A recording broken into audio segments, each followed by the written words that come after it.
Hello friends, welcome to సిరీస్ yummy town. నేను మీ శిరీషాని. ఈరోజు సీజనల్ ఫ్రూట్ వాక్కాయతో అదిరిపోయే పప్పు ఎలా ప్రిపేర్ చేసుకోవాలో చూపిస్తాను.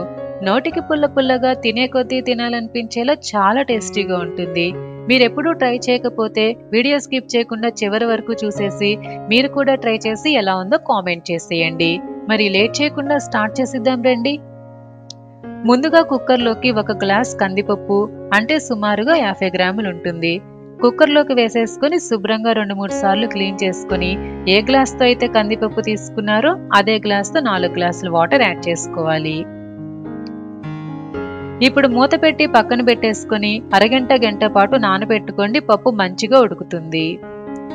ఈలోపు వాక్కాయల్ని కట్ చేసుకుందాం. చూడండి, ఈ వాక్కాయల్ని శుభ్రంగా కడిగేసి 4 ముక్కలుగా కట్ చేసుకుని లోపలున్న గింజల్ని తీసేసుకోవాలి. ఇలా మీరు ఏ గ్లాస్తో అయితే కందిపప్పు తీసుకున్నారో అదే గ్లాస్తో కట్ చేసిన వాక్కాయని తీసుకొని పక్కన పెట్టుకోవాలి.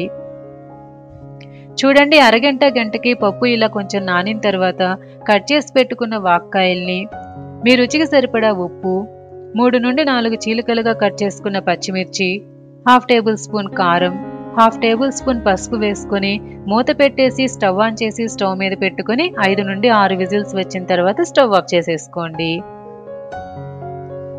5 నుండి 6 విజిల్స్ వచ్చి ఆవిరి మొత్తం పోయిన తర్వాత మూత తీసేసి ఒకసారి కలపండి. ఇక్కడ నాకు పప్పు మంచిగా ఉడికిపోయింది. మీకు ఇంకా ఉడకలేదనిపిస్తే ఇంకా కొంచెం సేపు స్టవ్ మీద పెట్టుకుని ఉడికించండి. ఇప్పుడే ఉప్పు కారం సరిపోయిందో లేదో చూసుకొని, సరిపోకపోతే మీ రుచికి తగ్గట్టుగా అడ్జస్ట్ చేసుకుని సర్వింగ్ బౌల్లోకి తీసేసుకోవాలి. తర్వాత పోపు వేయడం కోసం స్టవ్ ఆన్ చేసి ప్యాన్ పెట్టుకుని 2 టేబుల్ స్పూన్లు ఆయిల్ వేసుకోవాలి.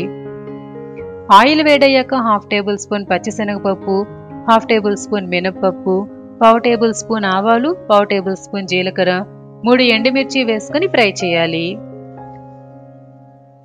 పోపు దినుసులు వేగిన తర్వాత 6 నుండి 8 వరకు వెల్లుల్లి రెబ్బల్ని కొంచెం దంచి వేసుకోండి. అలాగే ఒక చిన్న ఉల్లిపాయని సన్నగా తరిగి వేసుకుని ఉల్లిపాయలు గోల్డెన్ కలర్లోకి వచ్చే వరకు వేయించాలి. ఉల్లిపాయలు మెత్తబడి కొంచెం కలర్ మారిన తర్వాత ఒక రెమ్మ కరివేపాకు, గుప్పెడు సన్నగా తరిగిన కొత్తిమీర వేసుకుని ఫ్రై చేయండి.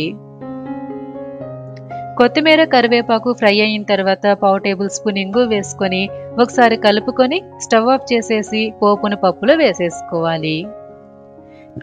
ఇప్పుడు అంతా కలిసేలా ఒకసారి బాగా కలుపుకొని సర్వ్ చేసుకోండి. అంతే, కమ్మని వాక్కాయ పప్పు రెడీ. పుల్ల పుల్లగా చాలా టేస్టీగా ఉంటుంది. ఈ వాక్కాయలు వర్షాకాలంలో ఎక్కువగా దొరుకుతాయి. దీంట్లో విటమిన్ సి, ఫైబర్ ఎక్కువగా ఉంటుంది. మరి మీరు కూడా మిస్ అవ్వకుండా ఒకసారి ట్రై చేసేయండి. ఈ రెసిపీ మీకు నచ్చినట్లయితే లైక్ చేసి షేర్ చేసి సిరీస్ యమీటౌన్ ఛానల్ని సబ్స్క్రైబ్ చేసుకొని పక్కనే ఉన్న గంట సింబల్ని ప్రెస్ చేయండి. కొత్త వీడియోస్ పెట్టగానే మీకు తెలుస్తుంది. Thanks for watching.